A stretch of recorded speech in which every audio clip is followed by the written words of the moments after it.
Halo, salam jumpa. Anda sedang menyaksikan Asia Calling yang menyajikan cerita-cerita di sekitar Asia. Dalam Asia Calling kali ini, kepolisian Malaysia menangkap aktivis yang menentang hasil pemilu dan layanan taksi khusus perempuan di India. Anda bersama saya, Aika Agustin, dalam Asia Calling, your window on Asia.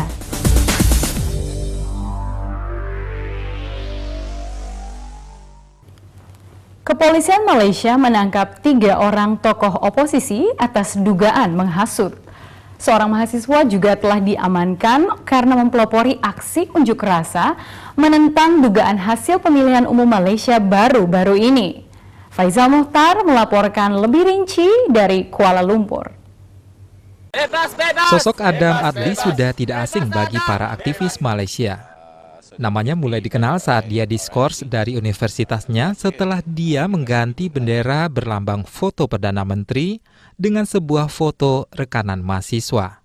Peraturan 3 dengan peraturan 4 mencemarkan nama baik universiti dengan memudaratkan ketenteraman awam. Dia kata sebab saya turunkan banner Datuk Seri Najib, satu Malaysia berbalah. Sambil menunggu untuk diterima kembali oleh universitasnya, Adam ikut serta dalam aneka aksi unjuk rasa menuntut sistem pemilu yang bersih dan adil di Malaysia. Dia juga bekerja sebagai penyiar radio di Radio Bangsar Utama. I love activism. So what's wrong with that actually? Yeah, it is that memanglah. So the key is you choose what you want to do. You don't see it as a problem. Never look at it as a problem. You have to change. At least we are doing something yang bermanfaat. Pemerintah memandang aktivitasnya dari sudut yang berbeda. Pada 18 Mei, Adam ditangkap dengan tuduhan menghasut. Dia dijebloskan dalam tahanan setelah sekelompok orang melakukan aksi unjuk rasa melawan hasil pemilu. Saya tak naik atas pentas ini hanya untuk ceritakan sejarah. Saya tak naik atas pentas ini hanya kerana nak bagi analisa atau sebagainya.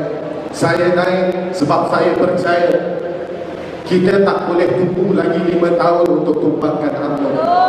Kerana hari ini saya nak ajak semua rakyat yang berada di sini, kita harus susun dan kita akan turun ke jalan raya untuk rampas kembali kuasa. Dia ditangkap di luar tempat kerjanya di Bangsar. Kedua tangannya diborgol sementara polisi merazia kantor dan mobilnya. Ada video, ada rakaman audio, terus boleh charge lah.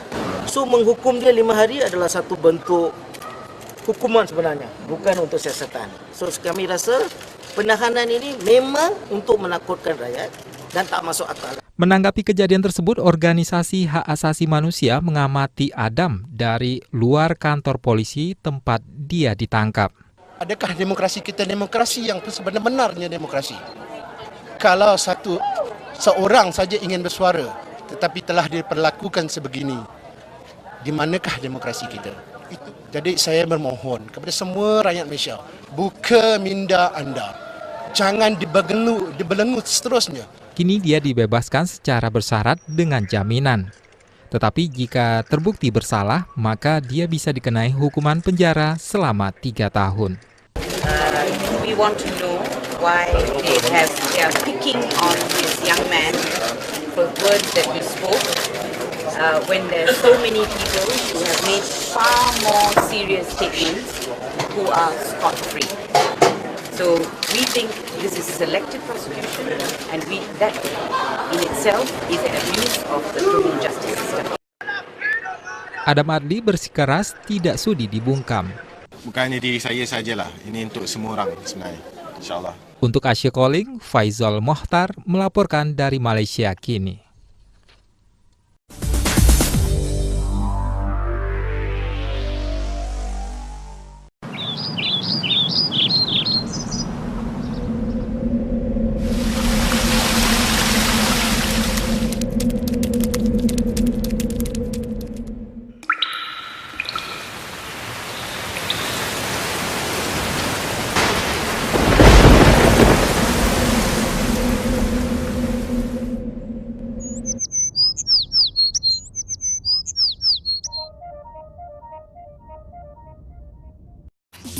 KBR 68H adalah kantor berita radio swasta terbesar di Indonesia. 650 radio jaringan di Indonesia serta 9 negara Asia dan Australia mengudarakan produk kami. Aneka program radio berbasis jurnalisme berkualitas tinggi yang menjadi rujukan masyarakat. Kantor Berita Radio 68H, terpercaya menjangkau Nusantara.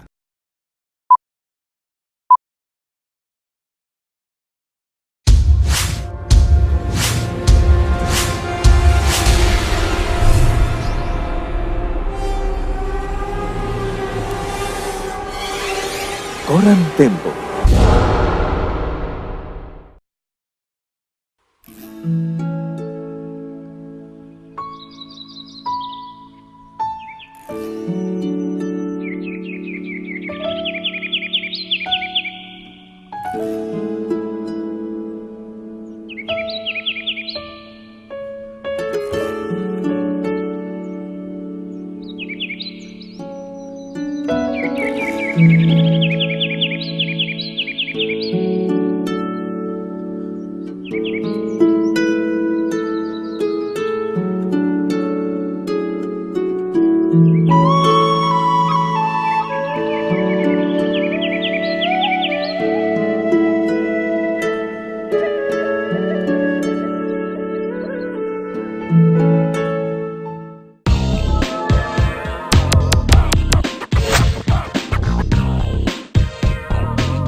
New Delhi terkenal sebagai ibu kota pemerkosaan. Satu perempuan diperkosa tiap 20 menit di sana. Banyak perempuan yang mengaku kerap dilecehkan, terutama ketika berada di angkutan umum. Sebuah kelompok perempuan mencoba mencari jalan keluar dari masalah itu dengan menyediakan layanan taksi dari perempuan untuk perempuan. Seperti yang dilaporkan Bismillah Gelani, langkah kecil ini bisa berdampak besar. Chani, perempuan berumur 21 tahun, tampak berbeda dalam seragam birunya. Di sebuah tempat parkir di New Delhi, ia sedang mempersiapkan taksinya untuk menjemput pelanggan pertamanya.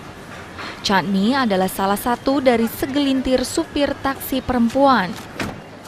उस चीज़ को तोड़ने के लिए, उसको ब्रेक करने के लिए जब मुझे अपॉर्चुनिटी मिली तो मैंने इसको, and I am so happy कि मैं ये काम कर रही हूँ, जो कि मतलब कभी किसी ज़माने में कहते थे कि ये इम्पॉसिबल है कि एक लड़की कमर्शियल ड्राइवर के रूप में काम नहीं कर सकती है, तो उस चीज़ को हमने तोड़ के दिखाया है. वो जो सीमा हमारे आगे बंधी हुई थी उसको हमने ब्रेक किया. Di mobil taksinya terpampang tulisan taksi dari perempuan untuk perempuan. Layanan taksi ini dikelola LSM Saka Consulting Wings dan didukung Azad Foundation. Naintara Janardan, Direktur Operasional Saka. We just thought this is one way to help women reclaim public spaces for themselves. New Delhi terkenal sebagai salah satu kota paling tidak aman di dunia bagi kaum perempuan. Pemerkosaan beramai-ramai secara brutal terhadap seorang perempuan yang terjadi pada Desember tahun lalu memicu kemarahan rakyat dan memicu tuntutan agar ada jaminan terhadap keamanan perempuan. Naintara Janardan mengatakan kejadian itu menyulut lonjakan permintaan layanan taksi mereka. Almost 40, I would say about 35 to 40% more calls per day, easily. So a lot of people actually called us to verify if the service exists. And what was very interesting to note that there was a huge number of calls from across the world of people calling up and asking how can we help. And so they wanted to know how they can help us to actually grow the service. Sopir seperti Chani merasa sangat bangga menjadi sopir taksi perempuan, tapi ia juga menghadapi banyak tantangan. Yang terbesar adalah perlakuan supir laki-laki kepada mereka di jalanan.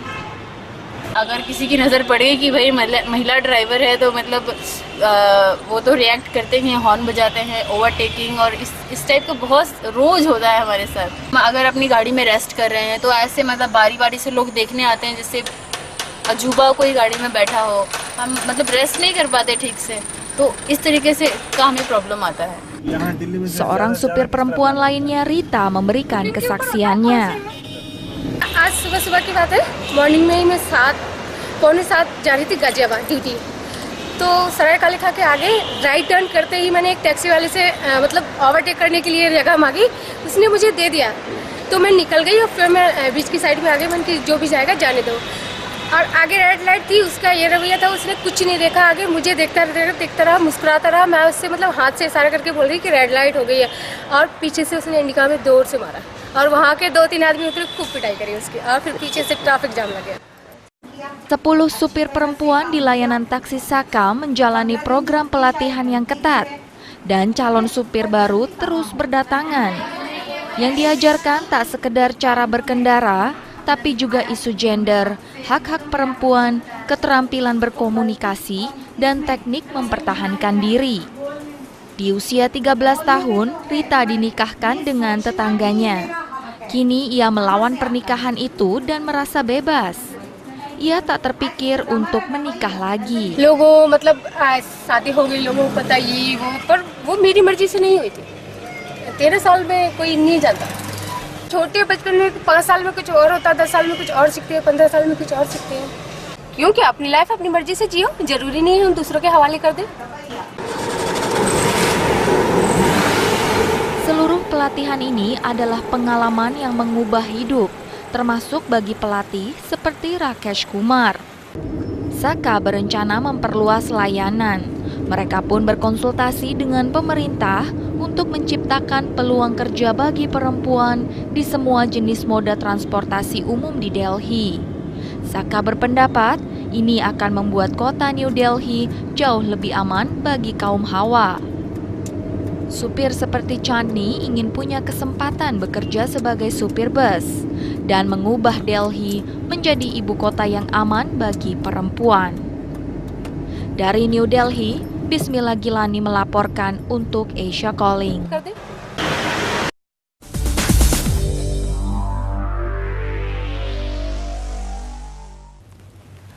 Sebagai seorang perempuan dari masyarakat Muslim yang konservatif di India, menjadi pegulat bukanlah pilihan yang biasa. Tapi Fatima Bano terus melaju. Dia adalah pegulat perempuan pertama dari daerahnya. Dan sekarang dia melatih perempuan-perempuan India lainnya yang tertarik dengan gulat. Syuriah Niazi bertemu pelatih gulat nasional itu di Bhopal, Madhya Pradesh. Latihan Fatima Bano dimulai pagi-pagi. Pukul 6 pagi ia memulai sesi pemanasan bagi murid-muridnya. Dia jatuh cinta pada olahraga itu sejak masih kecil. देखिए मेरे को बचपन से ये था कि किसी भी एडवेंचर को एक्सेप्ट करना या किसी भी चैलेंज को एक्सेप्ट करना, ये शुरू से मेरी खासियत रही है। तो जब ये कुश्ती आया था, एक पुरुष प्रधान खेल है, इसमें हमेशा ही जेंट्स पार्टिसिपेट करते थे, महिलाओं का कहीं दूर दूर तक कोई नामो निशान नहीं था। तो इसलिए मैंने ये सोचा कि जब कोई आज तक नहीं आया तो हम क्यों ना इसमें चल के देखें। इसलिए ये सोचकर हमने इस तरफ अपना रास्ता मतलब बनाया कि हम. Tapi seperti yang diingat suaminya, Syakir Nur, tidak mudah bagi Fatima untuk meyakinkan orang tuanya. वक्त होता तो था, मगर सपोर्ट ये थी कि जैसे घर वालों की नहीं थी तो हम लोगों की तो थी कि नहीं यार आना है, करना है, नहीं हुआ तो घर से बात करना है कि भाई पहुंचा तो इसको, नहीं यार फोन कर दिया। तो उस वक्त घर वाले भी इनके नहीं चाहते थे कि कुश्ती में आए, क्योंकि मुस्लिम है और फिर वो पुरुष प्रधान खेल को से जुड़ना तो जरा एक अजीब सी बात थी। Fatima juga dikritik para anggota komunitas Muslim. तो इस बारे में हमारा ये कहना है कि इस्लामी शरीयत के कानून के तहत औरत को पर्दे में रहना, हिजाब में रहना, पूरा जिस्म ढका छुपा होना वाजिब और लाजिम है। मर्दों की तरह जिस तरह अखाड़े में कुश्ती लड़ते हैं मर्द पहलवान, उस तरह औरत कुश्ती नहीं लड़ सकती, वो शरन हराम है। प्रोफेशनलिज्म के लिए या धंधे कारोबार के लिए मजहब इस्लाम का मजाक जो भी उड़ाएगा वो तो नाकाबिले बर्दाश्त, उसको तो बर्दाश्त नहीं किया जाएगा. Tapi pandangan ini tidak menyurutkan langkah Fatima. Dia telah mencapai puncak prestasi di olahraga itu dan meraih banyak medali. Syakir Nur adalah pelatih gulat Fatima sekaligus suaminya. हमें तो खुशी होगी क्योंकि शुरू स्टार्टिंग से करते हुए आज इस स्थिति में आए हैं और यूँ कहना चाहिए कि जहाँ हम थे उससे ऊपर ये पहुँचे. हम चलो मान लो हमारे बच्चे नेशनल इंटरनेशनल थे, ये खुद इंटरनेशनल कोच हो गए और बच्चे भी इनके पास ज़्यादा हैं आज. परफॉर्मेंस भी लगभग मध्य प्रदेश में तो शायद किसी की नहीं है जितनी इनकी एकेडमी की है. Di ruang senam, 20 siswa berusia 12 hingga 18 tahun belajar gulat dari Fatima. Di kelompok itu 10 diantaranya perempuan, termasuk Susma Saream 16 tahun. Ma'am बोले कि ट्रायल है बेटा आप दे सकते हो जाएगा तो अच्छी बात है, इसलिए हमने ट्रायल दिया. फिर उसके बाद सिलेक्शन हुआ. फिर हमारी फातिमा मानो कोच थी तो उनने सिखाते सिखाते नेशनल तक पहुंचाई. फिर नेशनल में अभी हरियाणा सोनीपत में गोल्ड मेडल आया. Fatima telah membuka jalan bagi perempuan India lainnya yang ingin jadi pegulat. Saat ini di Madhya Pradesh saja ada lebih dari 30 pegulat perempuan. देखिए लड़कियों को इस ओर आना चाहिए, जहां आपको तरक्की मिले उस रास्ते को ज़रूर चुनना चाहिए. और ऐसा नहीं कि कुश्ती खेलते हैं तो हम ख़राब होते हैं या हमारे में जो तहजीब होती है वो ख़त्म हो जाती है. ऐसी कोई बात नहीं है. तहजीब हमारी अपनी जगह है और खेल हमारा अपनी जगह है. Dari Madhya Pradesh, Soriah Niazi menyusun laporan ini untuk Asia Calling.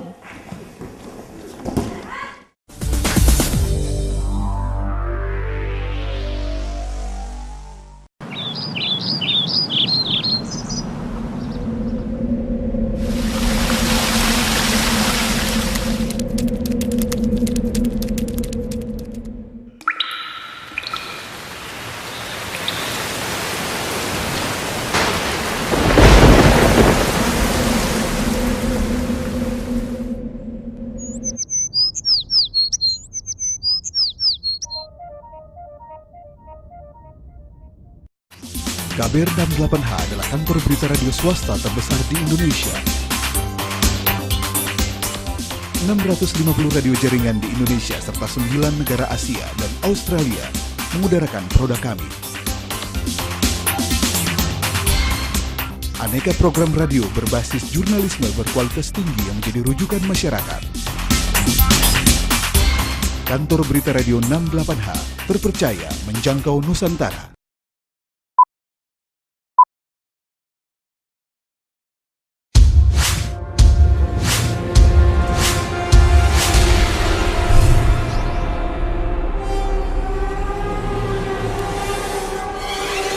Koran Tempo.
Selama bertahun-tahun, komunitas LGBT selalu menyembunyikan identitas mereka atau beresiko berhadapan dengan diskriminasi karena di negeri Myanmar, aktivitas homoseksual adalah perbuatan melanggar hukum.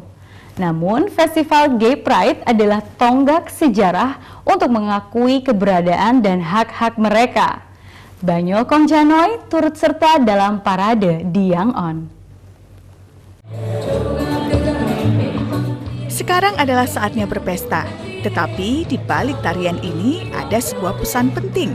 Salah satu petikan liriknya adalah stop diskriminasi dan terimalah perbedaan. Ada ribuan orang yang menyaksikan, termasuk para diplomat. Kaum lesbian, gay, biseksual, dan transgender disambut dengan hangat di ruangan hotel yang terletak di pusat kota Yangon ini. Namun di luar sana kenyataannya sangat berbeda. Nat New, pria berumur 39 tahun ini, tidak diakui oleh keluarganya setelah mereka mengetahui dia seorang gay. Sebenarnya gay pun agak kelihnya lebih ada banyak attention sehingga tu temennya ini perlu betul pihak politik. Lantai laya laya, mama ya ini ulah mami ni dia. Lantai laya laya, apa hubalan hubakan ni. Saya kaya orang ni bersen lah thuk jinnya sen lah. 他没有骂过的，乱的，世界就控制啲啦，真呀，都表路嘛咩啊，是吧？不路表哩，主啊都表他不打，哎嘛没呢说呢，没牛，所以讲没讲骗没 solution 来骗没嘛那么多牛的，都地包了，没算了难，够包。 Sekarang dia tinggal di pinggiran kota Yangon seorang diri. ခွဲခြားဆက်ဆံတာမျိုးကတော့အများနဲ့ရှိနေမှာပဲလေဥပမာကားစီးတယ်ဆိုလို့ရှိရင်ကားပေါ်မှာMSN တယောက်ကိုMSN တယောက်နဲ့အတူထိုင်လို့မထိုင်ခြင်းတဲ့သူမျိုးတို့အဲ့ဒါမျိုးတွေကတော့ရှိနေမှာပဲနောက်ပြတော့နည်းနည်းလေးကတ်သွားတာမျိုး MSN တယောက်လာတက်လာတော့မှကားပေါ်တက်လာတော့မှမင်းမအိမ်ရလိုက်လာတာတို့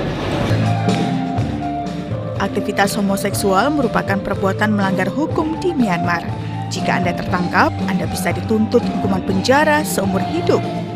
Pembela hak-hak kaum gay, Aung Myung Min, selalu menyembunyikan identitasnya. Dia baru merasa cukup aman untuk mengakui bahwa dia gay saat dia berada di Thailand. Sekarang dia kembali ke Myanmar untuk berjuang mendapatkan pengakuan dan kesetaraan hak bagi komunitas gay. We have so many abuses perpetrated by the police. The victims are LGBT. So they use the law 377 as the threat, and then they also use the other police act called, found in the darkness and the suspicion. So they use this kind of lack of law enforcement to harass, to intimidate, arrest, and sometimes sexually violated against the LGBT people. Seiring reformasi yang terjadi di Myanmar, banyak hal perlahan mulai berubah.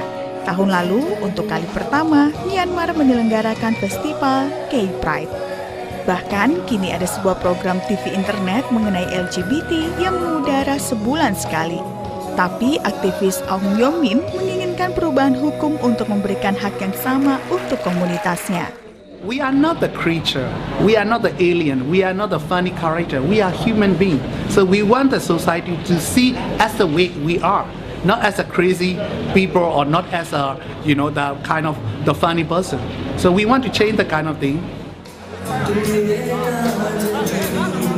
Untuk Asia Calling, laporan ini disusun oleh Banyol Kongjanoy dan Lamin Chan dari Rangun, Myanmar.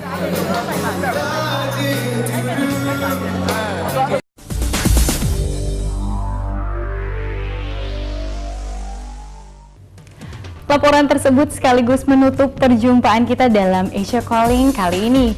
Terima kasih Anda sudah menyaksikan. Kami undur diri dan sampai jumpa pada Asia Calling berikutnya. Asia Calling, your window on Asia.